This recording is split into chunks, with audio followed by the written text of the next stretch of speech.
lección de día, ¿no? Este es un tema muy cotidiano, ¿no? En la medicina, ¿no? En consultorio externo, así como también en el consultorio de emergencia.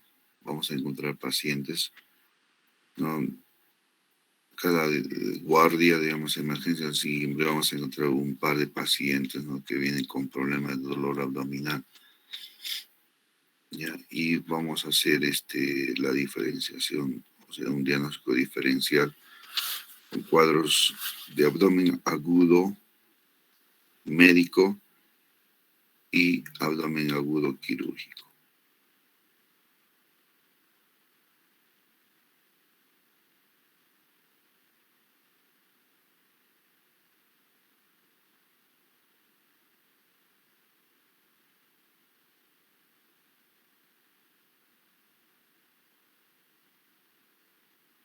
Gastroenteritis, porción proximal del intestino delgado y la parte del colon, la infección inflamatoria del colon. Es una diarrea infecciosa, ¿no? Son una de las enfermedades infecciosas debilitantes más habituales y afectan a personas de cualquier edad en todo el mundo. Y es global, ¿no? Su presentación. Entonces, dentro de los principios y síndromes de infección entérica, vamos a hablar de que ya en las últimas 4 décadas se ha avanzado mucho en el conocimiento de los agentes bacterianos, los protozoarios y virales que son capaces de causar enfermedad gastrointestinal aguda. ¿Ya? Entonces ya se conoce cuál es el mecanismo de enfermedad de cada uno de este grupo de microorganismos. ¿Ya? Y se haya estudiado, ¿no? Lo que se llama la gastroenteritis desde el punto de vista etiológico. ¿Ya? Entonces, ellos encuentran cepas de E. coli, ¿no? La E. coli son productores de enterotoxinas. Estas enterotoxinas van a provocar secreción de líquidos, ¿ya? Y de ahí que un paciente con cuadro de gastroentérico viene con signos de deshidratación, ¿no?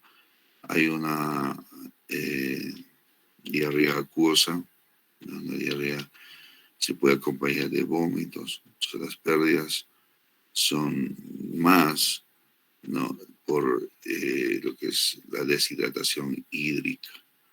Pero si es que vamos a ver que también se acompaña la pérdida de electrolitos a la par de líquidos, entonces hablamos de un cuadro de depresión de volumen. Depresión de volumen.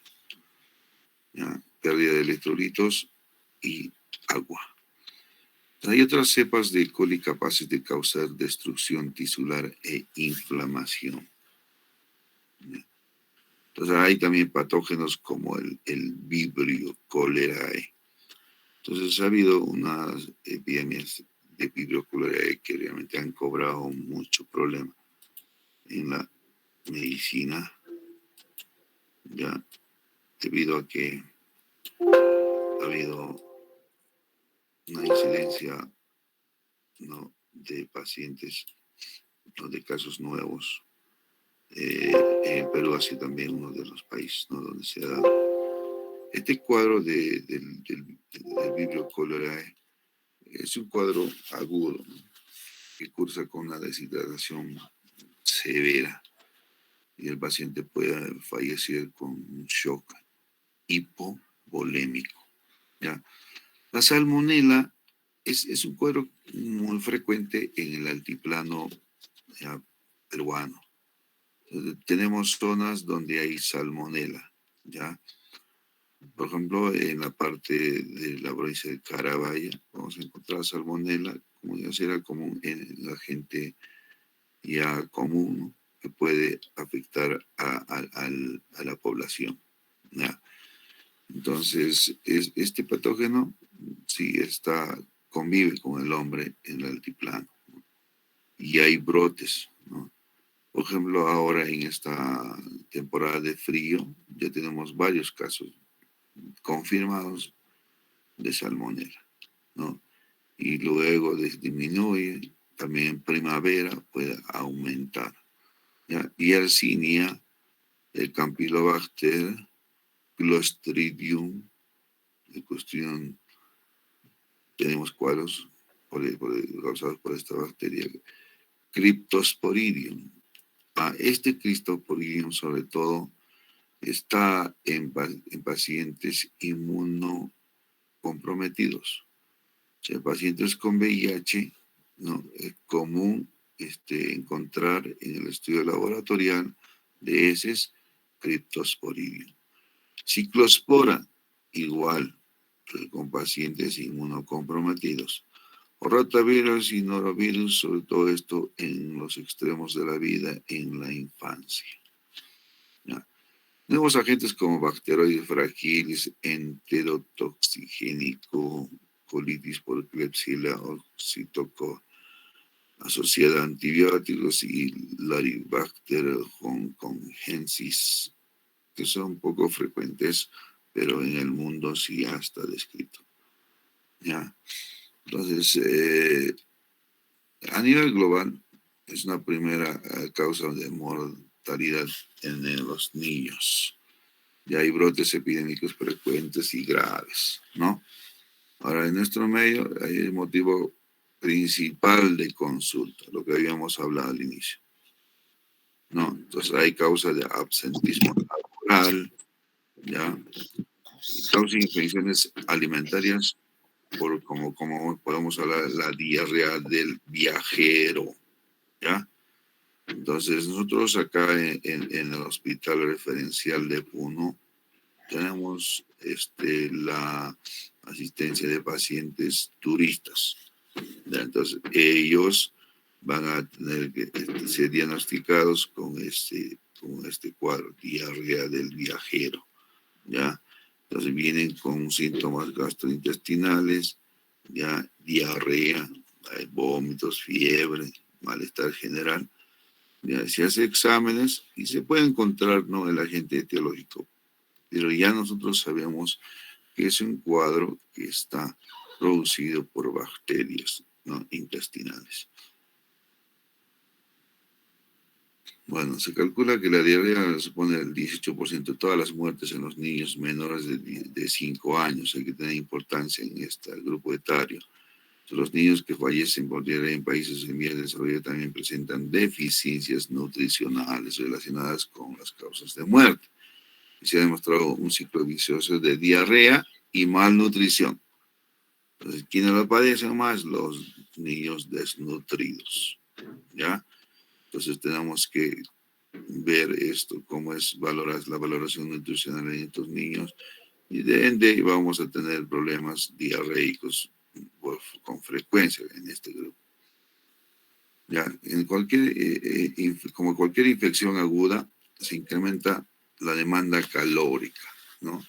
Necesita más aportes calóricos para poder compensar el cuadro, y es frecuente que el efecto catabólico de los esteroides, el glucagón y las aminas adrenérgicas destruyen las proteínas estructurales. Mire cómo todo esto en cuadro puede alterar, ¿no?, la parte de la célula. Entonces ahora hay un empeoramiento progresivo de la desnutrición y aumenta las tasas de ataque y mortalidad. Entonces, hay niños que cursan con cuadros diarreicos así frecuentes. Entonces van a tener alteración de las proteínas, ¿no? Bueno, hablemos de la shigella. La shigella se disemina durante más tiempo y existe un aumento de la tasa de recidivas en niños si están desnutridos, ¿no? Bueno, parece que la desnutrición predispone a una mayor duración de la enfermedad diarreica, ¿no? Se combina. Lo que podría estar causando en parte por deficiencias de micronutrientes como el zinc. Ojo, alumnos, esto, deficiencias de micronutrientes, el zinc. He visto que algunos pediatras, para poder recuperar un paciente con cuadros diarreicos, le recomienda esto, el zinc, en la parte del tratamiento. ¿ya? Y esos pacientes van a mejorar, ¿no? Y llegar a tratarse su cuadro. Entonces, no olvidemos, estudiamos esta molécula, el zinc. ¿Ya? Ahora, el estado portador de patógenos de la vía persistente. Entonces, ahí vamos a ver el Cryptosporidium parvum o la Giardia lambia, E. coli enteroagregativa. Entonces, hay portadores que, bueno, que están con diarrea, aparece, desaparece, persistente. Entonces, vamos a encontrar que estos agentes pueden estar relacionados con ese tipo de diarrea. Entonces, la giardia lambia, los pacientes con giardia lambia y giardiasis, ya, bueno, es un protozoario, ¿no? Que está presente y causando problemas digestivos, de malnutrición inclusive, ¿no? Y pueden producir como un signo para poder ser diagnóstico esteatorrea, ¿no? ¿Ya? Este tipo también, la Escherichia coli, está enteroagregativa, porque hemos visto más antes la enterotoxigénica, ¿ya? Hay también enteroinvasiva, y esta es la enteroagregativa. Se asocia a una reducción del crecimiento, incluso en ausencia de diarrea. Entonces va a haber un desarrollo lento del infante, ¿no?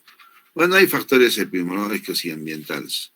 Bueno, como que el libro de Mandel no es un libro bueno porque tiene bastante historia de todas las enfermedades, de los descubrimientos de cada uno de los autores que hizo para cada cuadro clínico. Lo de la antibiótico terapia también está bien, ¿no? Su historia, paso a paso. Entonces, si nosotros tratamos de entender a Mandel es porque es un libro muy amplio, como se dice, tratado de infectología. Ya vamos a encontrar cosas muy saltantes para nuestra experiencia, ¿no? De médicos. Entonces, vamos a hablar de los factores epidemiológicos y ambientales. Entonces, la frecuencia, el tipo y la gravedad de las infecciones entéricas vienen determinados por quién es y dónde y cuándo está el paciente. ¿Quién es? Los niños criados con lactancia materna se encuentran relativamente protegidos. Eso ya está mandatorio, ¿no? Ya, la lactancia materna. Ya, entonces, ahí qué cosa va a haber: anticuerpos maternos, va a haber lactoferrina del calostro. O sea, hay un gran incremento del riesgo de enfermedad diarreica en el momento del destete. Ah, esto. Pero los niños con la lactancia materna están protegidos, es cierto. Ya. Entonces, las condiciones de vida suelen reflejar el nivel socioeconómico bajo, hay cuadros diarreicos, el tipo de vivienda, el hacinamiento, el mal uso de las excretas, ya, la densidad poblacional, ¿no? Hacinamiento. Las instalaciones sanitarias y las fuentes de agua son determinantes fundamentales de la exposición a patógenos entéricos. O sea, el agua potable, el lavado de manos, la higiene antes de la toma de alimentos, previene estos cuadros. Pero si hay condiciones de vida no sanitarias, entonces estos son factores que incrementan la incidencia de problemas gastrointestinales, ¿ya? Entonces hay defensas entéricas del huésped, ¿no? Acá esto sí es bueno saberlo. Entonces hay que ver que hay especie, genotipo y factores predisponentes como la edad del huésped, ¿ya? Bueno, la higiene personal, la acidez gástrica y otras barreras físicas. Acá nosotros hemos visto que hay cuadros, digamos, de gastritis y que luego están con antiácidos, ¿no? Alterando la acidez gástrica. Entonces estos pacientes pueden tener predisposición a cuadros gastroentéricos. Motilidad intestinal, ¿no? Algunos, hay una hiperperistaltismo, o en otros pacientes que hay disminución de lo mismo.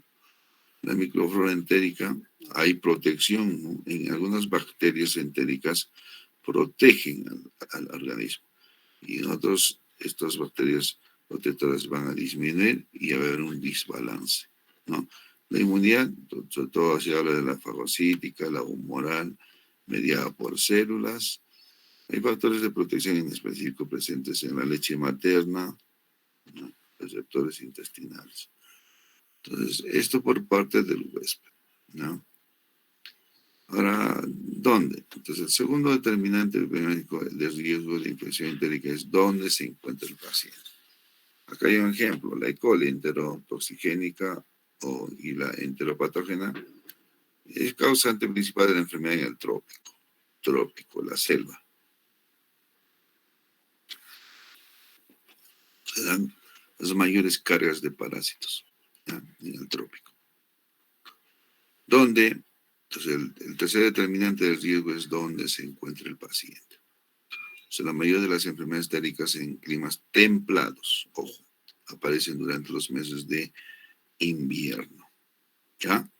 Entonces, hay climas templados, se aparece en el invierno. Por ejemplo, en Puno, ¿no? Estamos entre enero, febrero, marzo, templado. Luego llega abril, mayo, junio, julio, aparecen las heladas y emergen, ¿no?, los cuadros entéricos. Ahora, lo contrario sucede en los países tropicales, donde son frecuentes distintos picos de enfermedades durante el verano.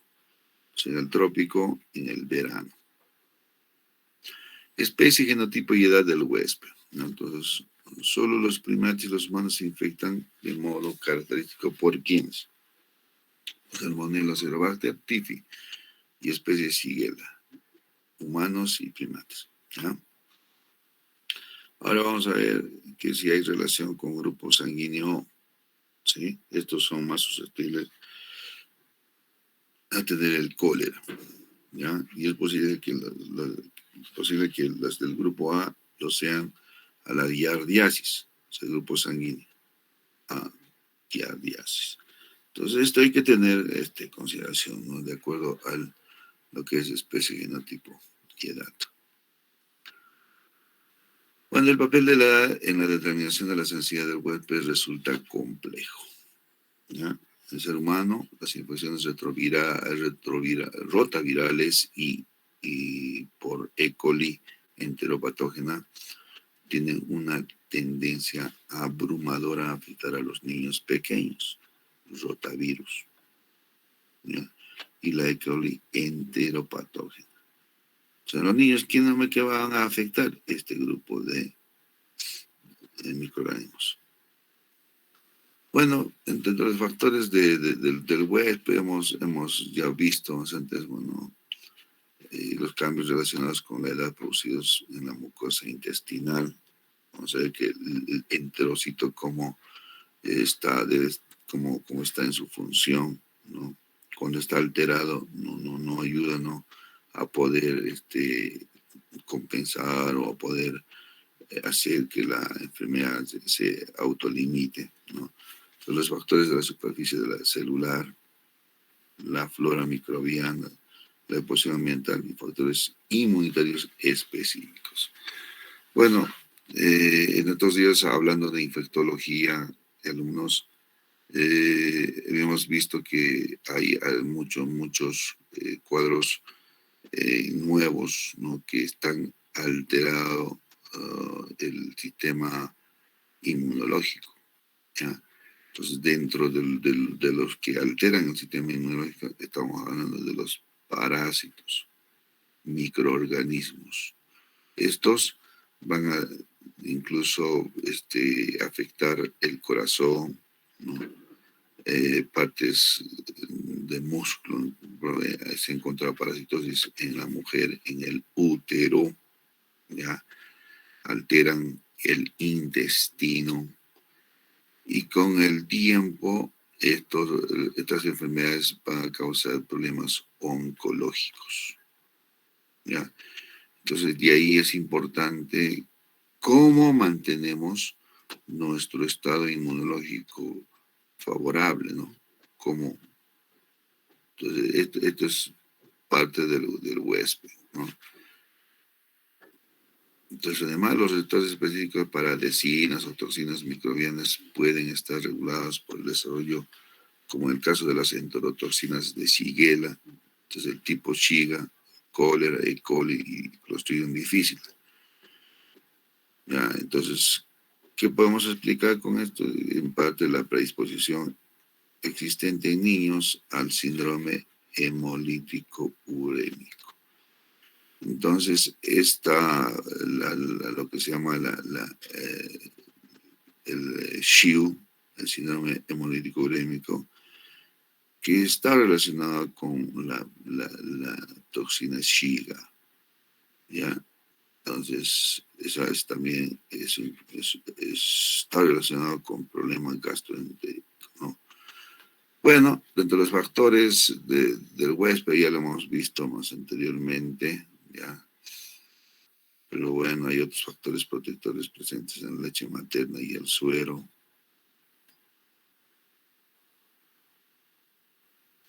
Ya, los factores microbianos, entonces hay varios factores de virulencia bacteriana que determinan los mecanismos patógenos responsables de toda diarrea. Entonces, son las toxinas. Y estas toxinas son producidas por los patógenos entéricos. Se clasifican en neurotoxinas, enterotoxinas o citotoxinas. Ya, las neurotoxinas suelen ingerirse como toxinas preformadas que a menudo causan síntomas entéricos. Ya, bueno, entre ellas se encuentran las toxinas estafilocócicas, del Bacillus cereus y botulínicas. Esas son enterotoxinas. Entonces, aunque la intoxicación alimentaria por estafilococo es un síndrome digestivo alto brusco que se atribuye a la enterotoxina estafilocócica. Y parece que el efecto se debe a la acción de esta toxina superantigénica sobre el sistema nervioso autónomo central, más que por destrucción o secreción líquida en el intestino prese. ¿Ya? Entonces, esta enterotoxina estafilocócica va a alterar el sistema nervioso autónomo central. ¿Ya?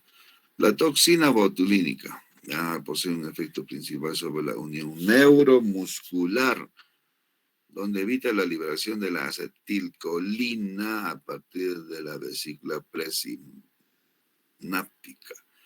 ¿Ya? Entonces se habla del botulinum. Ya, entonces las enterotoxinas del Staphylococcus aureus y Bacillus cereus actúan sobre el centro del vómito y por ello pueden ser consideradas como neurotoxinas. ¿Ya? Bueno, ahí tenemos lo que se llaman las toxinas bacterianas entéricas, grupos de neurotoxinas, los microorganismos que están relacionados, ya lo que son posibles enterotoxinas, el grupo de citotoxinas, ya, acá en citotoxinas vamos a encontrar el H. pylori, ya, acá Clostridium perfringens. La Shigella está en el grupo de las citotoxinas. Staphylococcus aureus. E. coli y sus cepas, ¿no?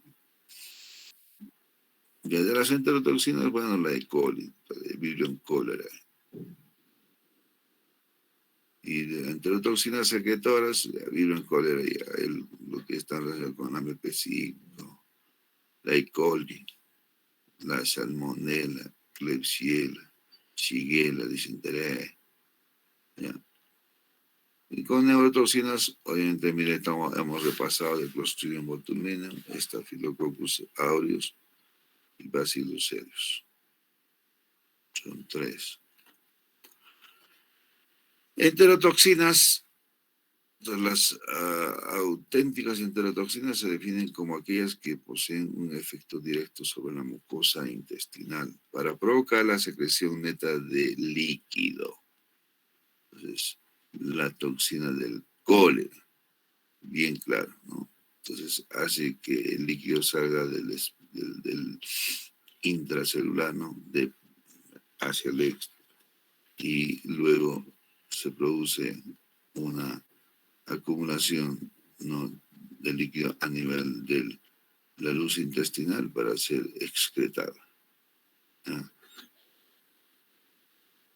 Las citotoxinas y toxinas mixtas, bueno, son productos citotóxicos de diversos patógenos entéricos, son responsables de la destrucción de la mucosa y que suele aparecer en la colitis inflamatoria. Entonces, una toxina intestinal típica es la toxina Shiga. ¿Ya? Esta toxina Shiga es, es una citotoxina que puede intervenir en el proceso de la destrucción de la mucosa colónica de la shigellosis, lo que da lugar a una disentería basilar, diarrea inflamatoria. Entonces, la disentería basilar. ¿Existe esto? Ya, sí. Y vamos a relacionarlo a lo que viene a ser es una citotoxina, la toxina Shiga. Bueno, ¿cómo es que se pierde el líquido? Ya se altera el hierro. Ya, donde en el intestino delgado, participación, digamos, de lo que van a ser las seres biliares y el colon, está relacionado con el sodio y el potasio. Entonces, de acá salen los síndromes de alteración de la fisiología intestinal, ¿no? Obviamente vamos a hablar de la lactoferrina también. ¿No?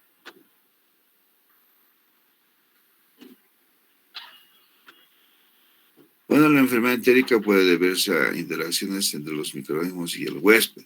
Son capaces de modificar la fisiología normal mediante uno de los siguientes tres mecanismos fundamentales. ¿Cuáles son?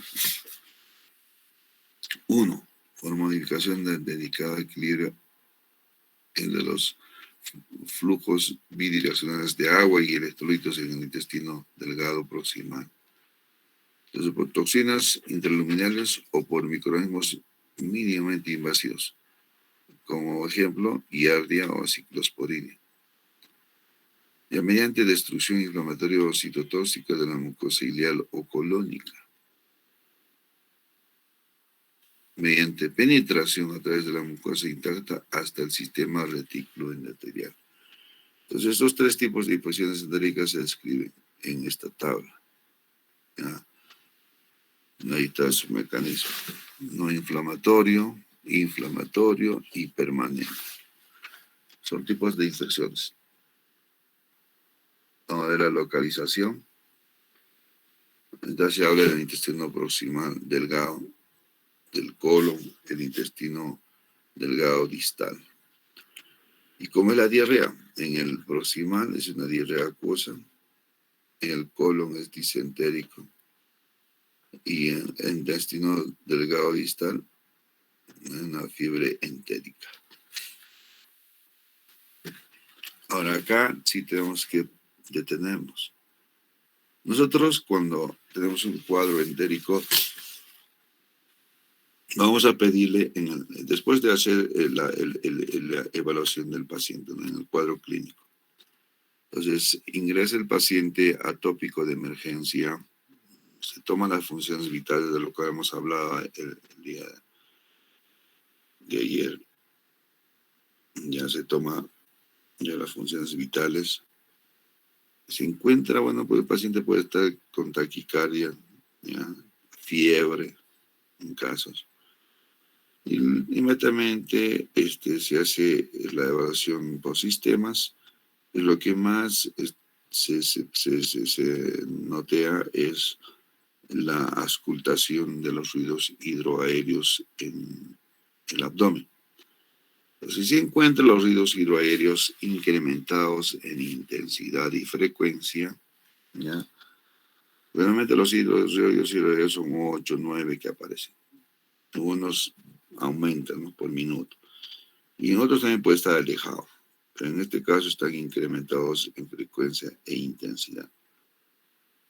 Entonces, esa la ha visto cuando uno ausculta los ruidos hidroaéreos de un paciente gastroentérico, ¿ya? Luego se hace palpación, dolor difuso. No es localizado, no es como en la apendicitis en cuadrante inferior derecho, colecistitis cuadrante superior derecho, no. Es difuso, pero ojo, alumnos, ¿dónde vamos a auscultar de manera ya muy así directa? Vamos a ver, vamos a ir por los flancos y vamos a llegar al hipogastrio mesogastrio. ¿Ya? Hay hipogastrio mesogastrio. Ahí es donde vamos a encontrar más fluidos hidroaéreos. Es de más que usted esté ocultando en los hipocondrios derecho, izquierdo, epigastrio. Poco.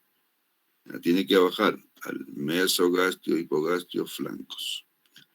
Una vez que he hecho la ocultación, ya, ahora la palpación para ver los puntos dolorosos.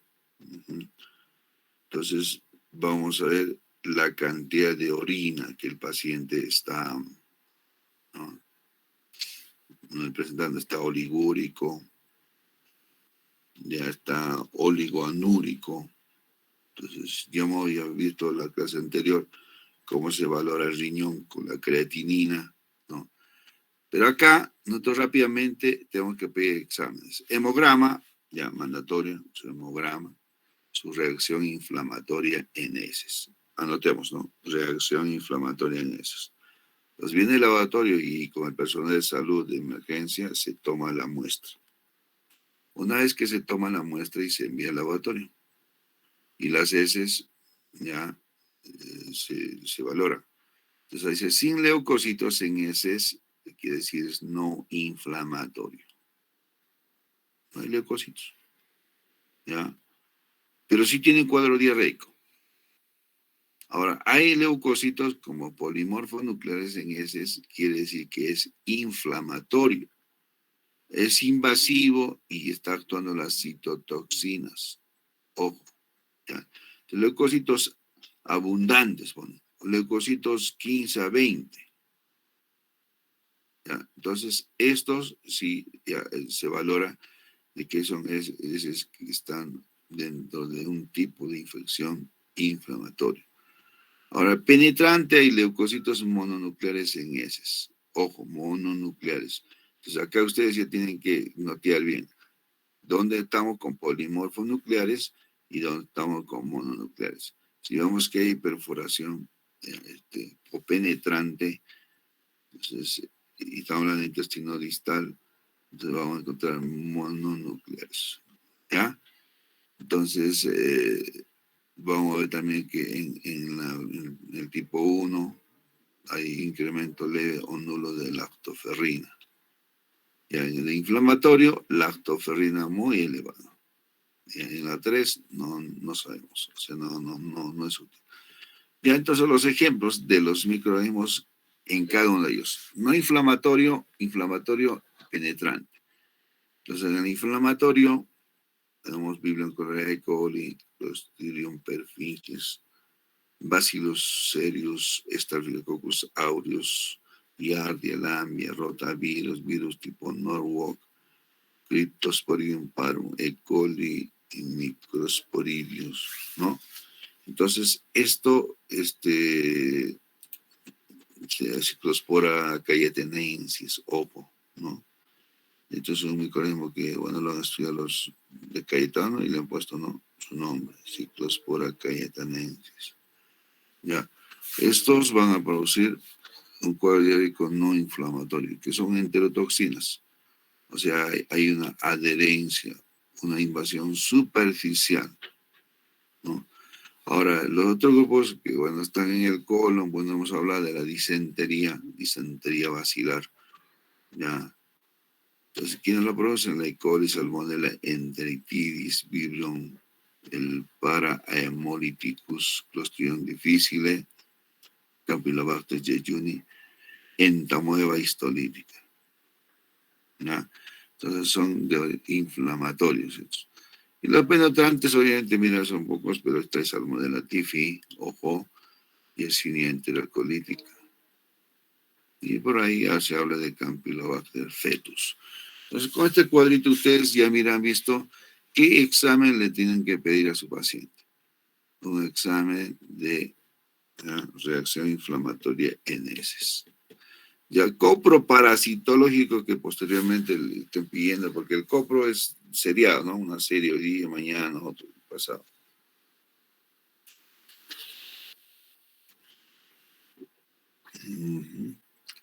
Ya, entonces ahora el enfoque diagnóstico de las infecciones entéricas. El enfoque diagnóstico adecuado para la enfermedad diarreica viene determinado por qué, por la edad del paciente, la gravedad de la enfermedad, su duración, el tipo y los medios sanitarios disponibles. Hay cuadros diarreicos que inician súbitamente, y la mayoría son así, ¿no? Súbitamente. Empiezan a mediodía, 1 o 2 de la tarde, ya se viene el dolor abdominal, la fiebre, el malestar, vómitos, diarrea, vómitos. Y puede durar 1 hora, 2 horas, 3 horas, 4, 6 horas. ¿Ya? Entonces el paciente, ¿por qué viene la emergencia? Porque hay debilidad, hay dolor abdominal y el cuadro diarreico incrementado. Entonces, la gravedad de la enfermedad, que el paciente viene deshidratado, hipotenso, por lo tanto, tiene sensación de desfallecer, ¿no? Entonces, se viene la emergencia, si no, no vendría, ¿no? Bueno, y como no tiene apto la vía oral, entonces trata de tomar medicamentos, no se automedica, pero no es el adecuado, ¿no? A la duración, lo hemos dicho, desde hora, 2 horas, 3 horas, no, pues algunos pacientes pueden estar, duran 24 horas, pero no más, ¿no? Ellos siempre vienen, ¿no? Con el cuadro ya establecido. Ahora el tipo, los medios sanitarios disponibles, no los tenemos, ya. Todos estos pacientes van a tener que recurrir, ¿no?, a los servicios de emergencia para poder ser tratados. Ya en los pacientes con diarrea son esenciales. ¿Qué cosa? La evaluación y el tratamiento de la deshidratación. Ojo, alumnos. ¿Ya? Entonces vamos a tratar la deshidratación. Una cuidadosa historia clínica. La exploración física, de lo que hemos hablado. Y si se duda acerca de si se trata de un proceso inflamatorio, el examen de una muestra en busca de leucocitos por microscopía o la detección de lactoferrina o calprotectina, también es otro marcador. Lactoferrina le pedimos o calprotectina. Bueno, estos exámenes son poco rutinarios, pero sí la reacción inflamatoria en eso es mandatoria. Ya, entonces, ¿qué hacemos frente a un paciente con cuadro diarreico? ¿Ya? Entonces, vemos primero la presión arterial. Si está hipotenso, entonces, del lugar de este paciente tiene que ir a fluidoterapia. Entonces, el otro día ya hemos enseñado qué cosa es fluidoterapia, ¿no? Ya se usa, hay cristaloides, cloruro de sodio. Ya, pero en este paciente podemos usar, ojo, solución polielectrolítica. Entonces, hoy día usted va a ir a la práctica y recuerde que si un paciente viene con cuadro diarreico, ya, entonces se va pensando cómo hidratarlo. Entonces, la solución polielectrolítica tiene, aparte de electrolitos, tiene calorías y otros componentes. Ya, por otro lado, el cloruro de sodio solo trae pues agua, sodio y, ¿no?, cloruro de sodio. ¿Ya? Entonces, bueno, dice que los vómitos pueden llevar a un cuadro hipoclorémico, ¿no? Entonces, es saltante decir eso, que el cloruro de sodio es un buen elemento para poder disminuir la deshidratación en los pacientes. Entonces, si está hipotenso, hay que subirle con un volumen, digamos, un agoteo dinámico, pasarle un frasco a 60 gotas, 4 frascos por día, ¿ya? Entonces, ya estamos viendo que esto es una hidratación, ¿no?, por vía endovenosa. La otra forma de hidratación, cuando he visto que los niños se van al UROCO, ¿no?, la unidad de rehidratación comunitaria. Entonces ahí se le dan a beber sales de rehidratación oral, ¿no? Se les hidrata a demanda. Y ahí eso también es parte del tratamiento y se puede compensar el cuadro, ¿ya? Entonces, la historia clínica. Entonces, usted tiene que acabar el paciente rápidamente, se entrevistan y si no habla el paciente por la incomodidad del cuadro clínico, entonces llaman al familiar y si es niño, papá, mamá o su representante y empiezan así. ¿A qué hora empezó el cuadro? Son 2 horas, 3 horas antes. ¿Cuál fue el síntoma principal? ¿Fue dolor abdominal? ¿No? ¿O directamente fue vómitos? ¿O directamente fue diarrea? ¿Ya? Entonces tienen que ver los síntomas, ¿no?, de los que estamos mencionando, ¿ya? Bueno, entonces, después de haber hecho los antecedentes también, pues pacientes que están usando corticoides, son diabéticos, hipertensos, oncológicos, ya, pacientes con hábitos de comida fuera de casa, ¿no?, se infectan fácilmente. Entonces, la historia clínica cuidadosa, ¿ya? Y luego lo que la exploración física les hablé, ¿no?, de abdomen, de preferencia. También tiene que ser cardiopulmonar, ¿no?, renal también. ¿Ya? Entonces, bueno, es un cuadro que pueden, digamos, ver desde cómo empieza la valoración de la diarrea, náuseas o vómitos. Ahí hablan de tasa de ataque de 2 a 15 episodios de enfermedad, persona, año. ¿Ya? Tratamiento asociado, tratamiento de rehabilitación oral. ¿Ya?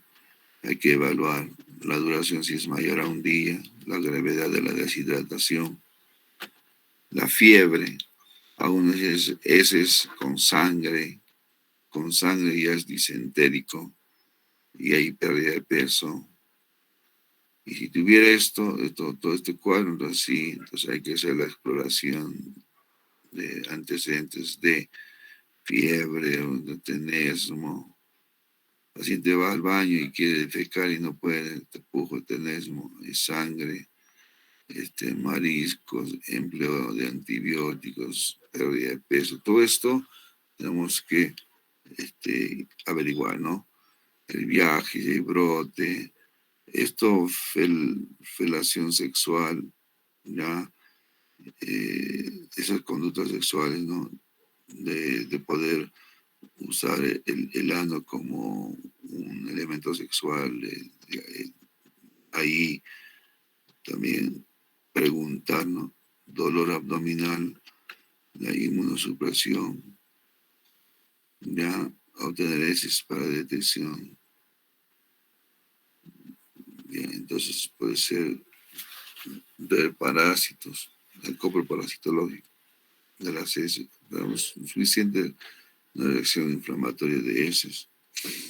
Entonces ahí tiene que ver si es no inflamatoria, si es parásitos. ¿Ya? Luego, pues, si estamos en la inflamatoria, podemos cultivar, ¿no? Para ver estos cuadros de Shigella, Salmonella y Campylobacter jejuni. Y si son no inflamatorios, se continúa el tratamiento sintomático. ¿Ya? Hemos visto acá que es la hidratación, ¿ya? Antiinflamatorios, se puede dar metamizol, ya, de 1 gramo cada 8 horas. Antiespasmódico, iosina de 20 miligramos endovenoso cada 8 horas. Considera evaluación posterior si no hay resolución.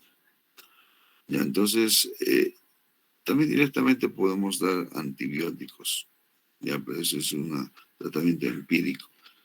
Pero por la flora bacteriana intestinal se da para gram negativos.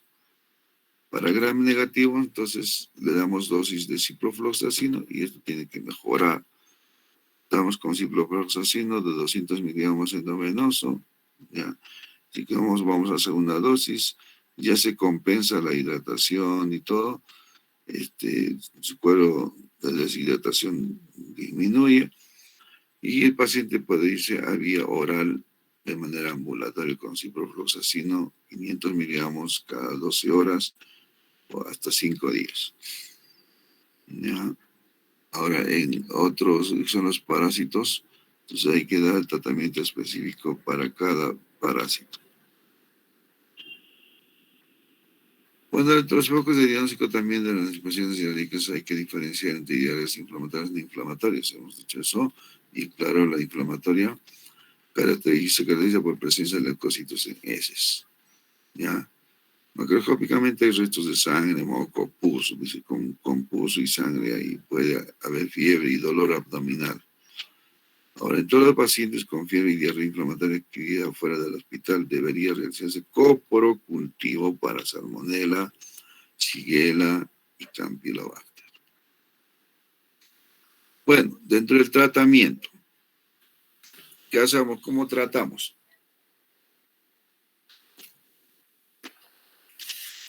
El tratamiento, ¿ya?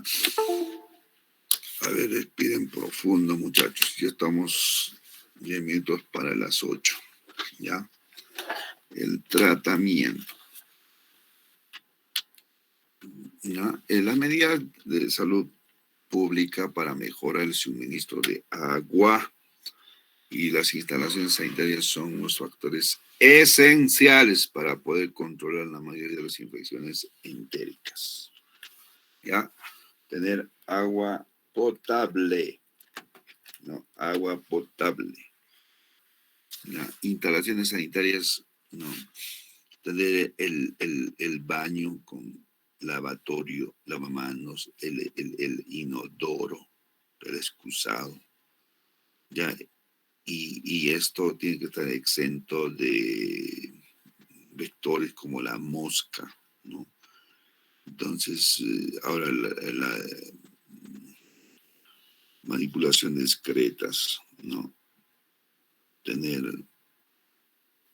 un baño adecuado va a ayudar bastante en lo que viene a ser el control de la enfermedad, ¿ya? Hay que tener en cuenta factores inespecíficos del huésped, como la correcta higiene personal, ¿ya? Y el uso sensato y limitado de antiácidos. Ojo, deliberadamente no pueden usar sus antiácidos. La gente se toma por su gastritis hidróxido de aluminio, ranitidina, omeprazol y todo eso, ¿no? Hay que aconsejar no usarlo de manera racional. Hay fármacos inhibidores de la motilidad y de los agentes antimicrobianos. Ojo, se usaba la loperamida, con los cuadros diarreicos hace 20 años, entonces eran no diarreas 10 veces al día, así. Entonces se usaba estos que disminuyen la motilidad intestinal, el loperamida. Ahora ya no usamos los que limitan la motilidad intestinal, no se debe usar, ¿ya?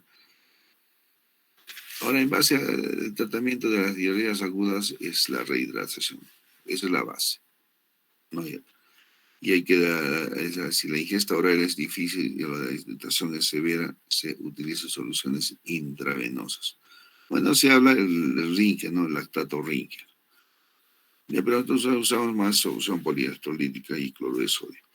Las diarreas inflamatorias severas puede estar indicado el tratamiento antibiótico. Ojo, aquí ya está. Entonces hay que darle lo que se llama las quinolonas. En general, la quinolona. Tiene un paciente, ya tomó todas las muestras, hemograma, reacción inflamatoria, todo ya.